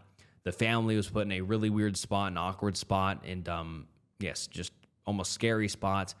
And the OP's sister was, really struggling with some stuff, it seems. But luckily, it seems like she got the help she needed, and hopefully the OP's family, the OP, and the OP's sister are doing better now. Am I the asshole for making my wife think our son was missing? My wife has a horrible habit that I discovered 2 months ago. We were ordering lunch on the Subway app, and I told her to pick the location that has a drive-thru. That way, we don't have to go inside and take the baby out of the car just to clip him back in a few minutes later. She told me it's not a big deal to leave the baby in the car to run in and pick it up really fast. I had no idea she ever did this. I told her I was not comfortable with her leaving him in the car alone even for a minute, and she told me she's been doing it since he was born, and it's always been fine. She told me she does it to pick up food, run into the post office or pharmacy, etc. I was floored. We don't live in a horrible area, but it's also not super safe either. I told her to not ever do this again. She told me she never stopped to think about the potential dangers and that she would stop doing it. Well, yesterday, as I was driving home from my brother's house, I spotted her car at the gas station near our place. It was parked in a spot up front and not a pump. So I figured she stopped in to grab some snacks, which we like to do. I decided to stop and go in and say hi and get some food, and I pulled in and parked next to her. However, when I got there, I was furious to find our son in his car seat. The car was not even locked. I don't know what came over me, but in that moment, I decided to take my son and put him into my car. He's got a car seat in there too. I then drove to the other side of the gas station parking lot and waited for my wife to come out. It took 6 minutes for her to appear. When she saw that he was gone, she looked stunned for a second and then started to frantically look around and cry. I didn't let it go on long. After this, I saw her pull out her phone, presumably to call 911, and that's when I pulled my car around to her.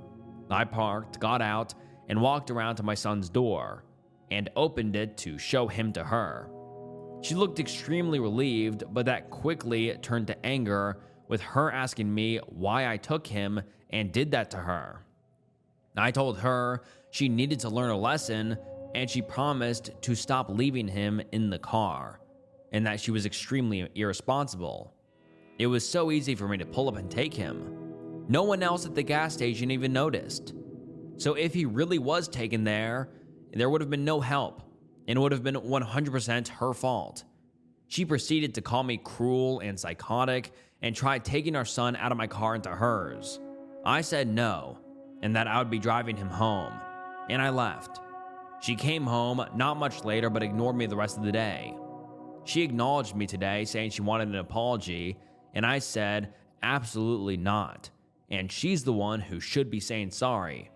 She's been guilt-tripping me the rest of the day, saying no mother should experience the fear I put her through. Did I go too far? Am I the asshole? And now let's get into some of the top comments.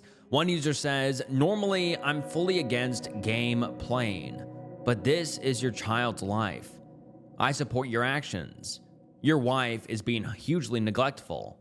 Not to mention, it'll be warm soon. and being left in a hot car, even for a few minutes, can be deadly. Not the asshole, and I wouldn't let her take him anywhere until she apologizes. And then the OP responds and says, I guess I should clarify that the car was running with the air on. I forgot to add the detail and was restricted by the character limit, but the car was on. It's a push to start car with a sensor for the key fob, so it'll stay on/running as long as you are close enough to the vehicle. I didn't see the keys in the car, so she took them inside with her, but didn't lock it. And then another user says, look, OP, let's be honest about the reality of this situation. Your wife has knowingly and intentionally left your infant alone in a vehicle multiple times. At least once, that vehicle was unlocked. I'm honestly shocked no one has called the cops for child endangerment yet, but eventually, someone probably will. When that happens, CPS will probably get involved. You have now documented on the internet that you knew that this was happening. If CPS finds out that you knew and continued letting your wife leave the baby alone in the car, you will both lose custody of that baby. Not the asshole for scaring her. That was an appropriate and infant-safe way to demonstrate the potential consequences of your wife's actions to her in a hopefully meaningful way. But you will be the asshole if you continue to let this happen. If your wife's attitude about the safety of your child doesn't improve, it doesn't really seem like your wife can be trusted to transport the baby right now. It might be time to involve some professional help for her if you want to keep your family intact. Or it might be time to document what she's doing. Take your child and leave her if you're done with risking it. And then the OP responds and says, I've seen several comments like this, so I just want to make it clear that I have absolutely no intention of letting this continue. My son's safety is my top priority and means everything to me. And someone responds and says, I'm glad to hear this because there's also a side you're not seeing. My former coworker was notorious for doing this. I don't want to bring my baby in, so I'll just run in quick, etc. Everyone told her it wasn't safe, but she didn't listen. Until one time she was in a store, someone saw the baby in the car and called the police. The baby was taken from them, and CPS was called, and an investigation was opened. Once they determined that she'd done this repeatedly, they determined the child was not fit to return. Her husband had to file for divorce and petition the court to get custody of his baby back. It was a huge mess that took a long time to settle. And then the OP posts an update the next day, which reads as follows. It says, update on the situation. I sat my wife down this morning and did apologize for the way I went about things, but said I was not sorry for caring about my son's safety, and in the moment felt like she needed a huge wake-up call. She apologized for lying and continuing to do this unsafe practice. I asked her why she seems so casual about what she is doing. Most parents I know, myself included, are on the paranoid side when it comes to their kids, and she has been doing this for so long without seeing an issue. I asked if she thinks she's dealing with some kind of postpartum mental health issue, as I don't consider this normal. She broke down crying, saying she doesn't know what's wrong with her. She has agreed to seek counseling, and until there is a major change and improvement, I will be running all errands with my son, or we will be doing them together. But I told her I cannot trust her anymore to take him places by herself. And this is the last update we have ever received from the OP. My partner, 30 male, says I'm the problem, 31 female, but his behavior is starting to feel like abuse. Am I insane for thinking this? Hi there, throwaway for obvious reasons. My partner and I have been together for about a year and a half. I moved in with him a few months ago because of finances and living situations, and honestly, I am starting to regret it. He has admitted he has anger issues and goes to therapy for it. He always says he's the only one putting effort into the relationship, but I am starting to feel like I'm constantly walking on eggshells. Now that I'm in a better place financially, I've been looking into therapy myself, not for anger, but for trauma I went through earlier this year. Here's the thing, he slams doors even though I've told him it scares me, raises his voice, calls me names, and has broken up with me mid-argument just to prove a point. He's even woken me up by slamming doors when he's mad, and once drove recklessly with me in the car and experiences road rage. When I bring these things up, he'll say stuff like, "That never happened," or "When was the last time I did that?" as if I'm making it up. After social events, he picks apart how I acted and how I spoke. I already have social anxiety, and now I dread going out with him because I know he'll find something to be mad about afterward. Whenever I try to set a boundary or tell him I'm uncomfortable, he keeps pushing.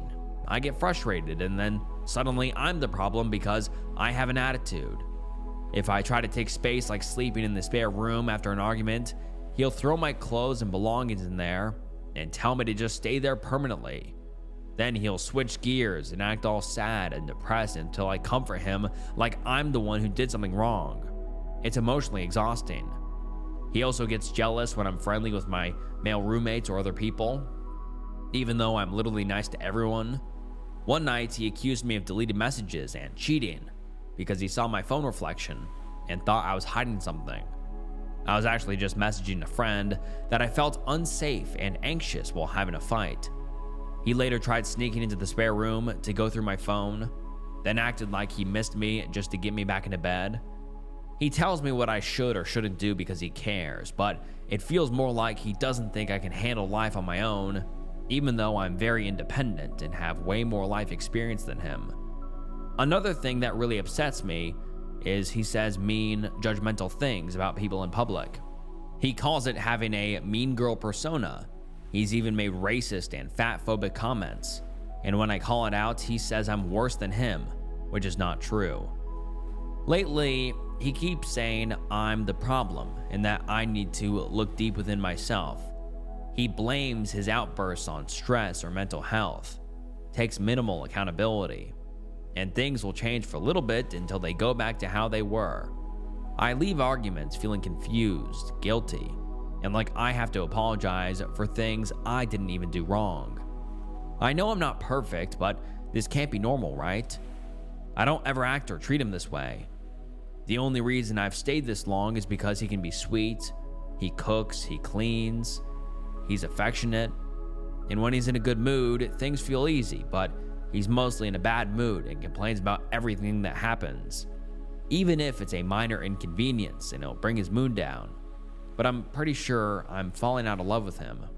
Now that I'm more financially stable, I've told him I think we should live separately when the lease is up because our constant fights are very stressful, but I know how that'll go. He'll guilt me, spam me with messages, and make it seem like I'm abandoning him. We were supposed to get our own place together, but at this point, I just don't know anymore. Does this sound like emotional abuse, or am I the problem? I would love some honest outside perspectives, please. And now let's get into some of the top comments. One person says, "Girl, just leave." And then someone responds and says, "When you do leave, OP, do not let him know that you're breaking up with him in person, because that is most dangerous time in our abusive relationship, because they are losing control over you and they will do anything to have that control.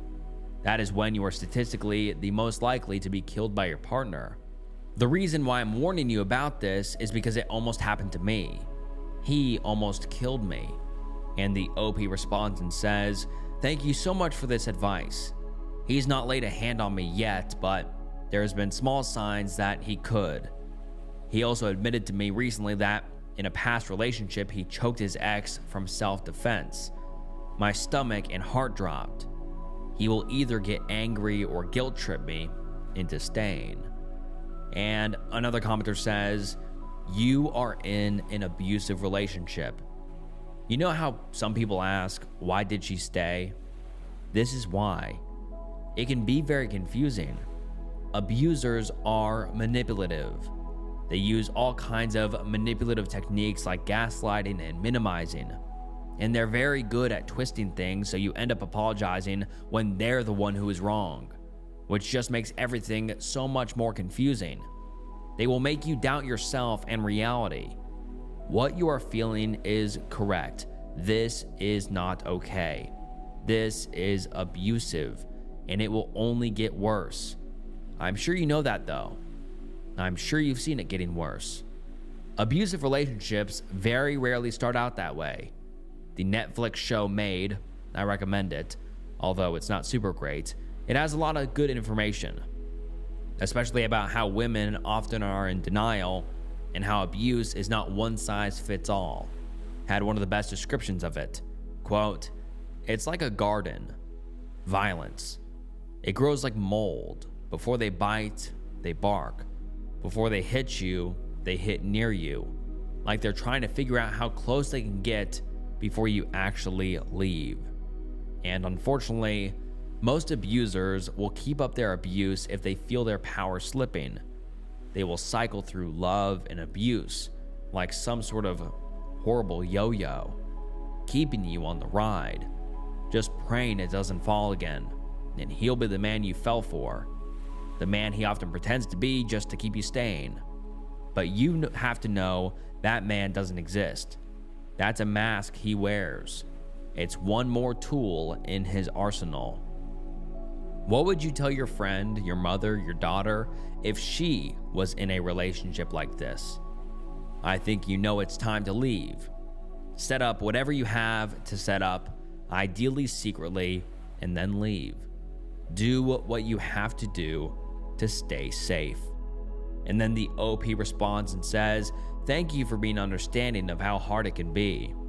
I never in a million years thought I would get into a situation like this, especially leaving red flags like this sooner, and didn't take any BS, but this man caught me at a time where I had very low self-esteem, financially struggling, and depression."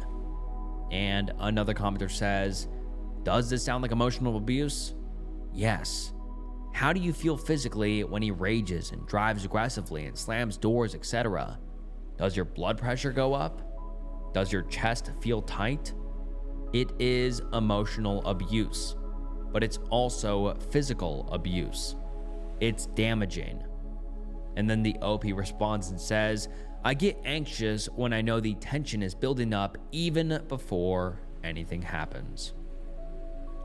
And then we get an update from the OP 3 weeks later, and let's get into it. It reads as follows.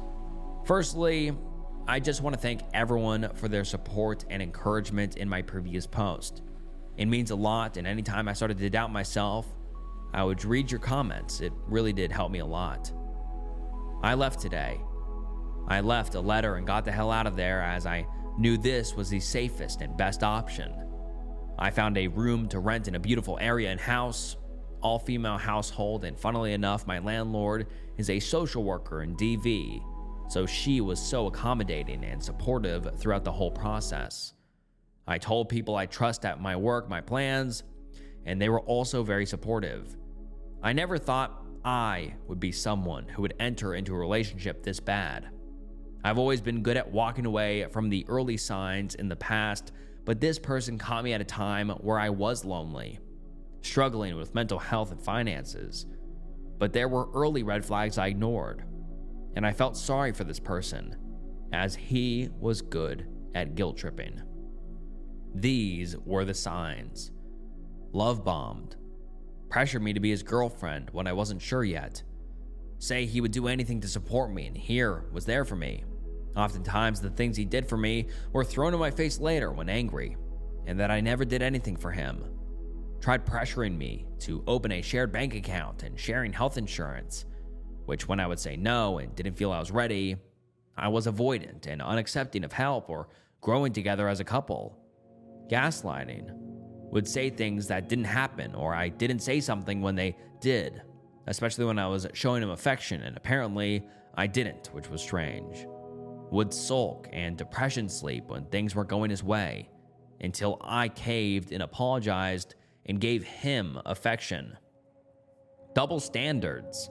It was okay for him to treat me how he did, But if I even had a slight attitude or talked back, it wasn't okay. I had to talk in a cute/baby voice, which I hated, to avoid having an attitude so it didn't start a fight. Slammed doors, threw things, slammed things, called me names, raised his voice, gave me dirty looks, and stormed around. Even did this in the middle of the night when I was trying to sleep and had work the next morning. Reckless driving and speeding with me in or outside of the car when mad resulted in him getting pulled over by the cops one night. One night I was trying to comfort him and place my arms around him when he was getting angry at me. And apparently, I was being confrontational, so he shoved me. Insisted he would go to public places with me or doctor's appointments with me to give support and help, but would complain about helping me. If I refused help, I was unwilling to accept help, and he felt useless for not helping. Would pick apart or start a fight after social interactions because what I said or how I acted. Constantly felt anxious when hanging out with other people. Would take my belongings out of the shared room and throw them/chuck them on the floor. Got to the point where he even hid the clean drinking water in his room so I could not access it. Would take back gifts and say I didn't deserve them when he was angry and I didn't show him enough love. Even returned photos of me and threw out our belongings we had together in the bin. Broke up with me mid-argument and threatened to kick me out. One time he broke up with me. I didn't respond or give him the reaction he wanted. He proceeded to say he was S-word or not doing well. Guilt-tripping bad after his behavior and actions. Made his reactions seem justified because he was so hurt and sad. Would say he just wants to be loved and talked about his childhood to make it seem okay.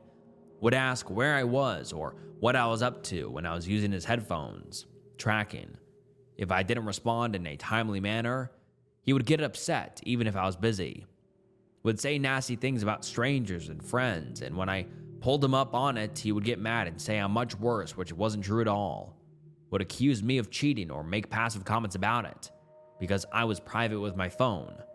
I was private with my phone because I was contacting friends and searching signs of emotional abuse, trying to convince myself I wasn't crazy. I would have panic attacks and they often resulted in me vomiting. One time he completely ignored it and started playing loud music so he didn't have to listen to it. But if I didn't give him help or attention when he wasn't feeling well, I was an awful girlfriend and selfish. If I tried standing up for myself or used logic in an argument, he said he didn't like my tone or I was being condescending. He even pulled out his phone one time to try to prove to me I was condescending, defensive when I was asking a simple question about why he was upset. Would nitpick, judge, pick on me, make passive-aggressive comments or tell me what to do.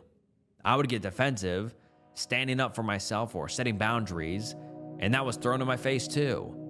When I tried putting my needs first, such as taking space from arguments or needing time alone, I was neglectful, and it was always about my needs.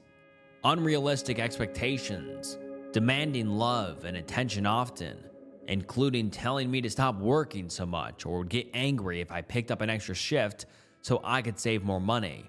But I should have enough money by now. He worked 6 to 7 days most of the week, would go to the gym and social outings on weekends. He even openly admitted he was emotionally abusive in his last relationship and choked his last partner to protect himself. I don't know how true this is, but I know for a fact he choked her and got physical with her in a fit of rage. There are also rumors about this. If your partner shows even one of these signs, get out. It's not worth your mental, physical, or emotional health at all. Don't wait around for them to physically hurt you because when they do, you'll be in too deep and it'll be too hard to leave. I'm grateful I got out when I did because we lived with roommates, and I cannot imagine how much worse it would have been when we got our own place together. Thanks again for all of the support. I've got a long road of therapy, healing, and returning back to the woman I used to be, but it's well worth it. I just hope he leaves me the hell alone. Stay safe, everyone. And now let's get into some of the top comments. One person says, so glad to hear you got out. It's crazy when you add up all the things that happened over the span of the relationship. sadly, taken individually, most of these incidents would elicit a "you need to communicate better" response or something. Please stay safe and go completely no contact. You have no reason to communicate again. And all he will try to do is gaslight you that you need to come back. Don't even allow him to try. And then the OP responds and says, "Thank you guys so much." That's exactly what would happen. Even though I would make an effort to try to de-escalate the situation, he's blocked and out of my life now. Another commenter says, "Has he tried to contact you?" And the OP says, "Not yet. He's not even aware I've left and is still at work." And another user says, "I'm glad he got out. Please don't meet him somewhere just to talk. Don't take any of his calls. Don't respond to any social or emails. He may try to convince you to come back and he'll try better. Please, please, please don't fall for it. Take care of yourself." And the OP responds and says, "Thank you so much.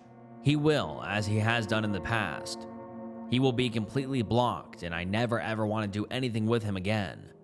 And the commenter responds again and says, "Did you leave a letter telling him you left?" And the OP says, "I did." And this is the last time we have ever heard from the OP, so I really hope the OP is doing better now and away from this abusive ex she has.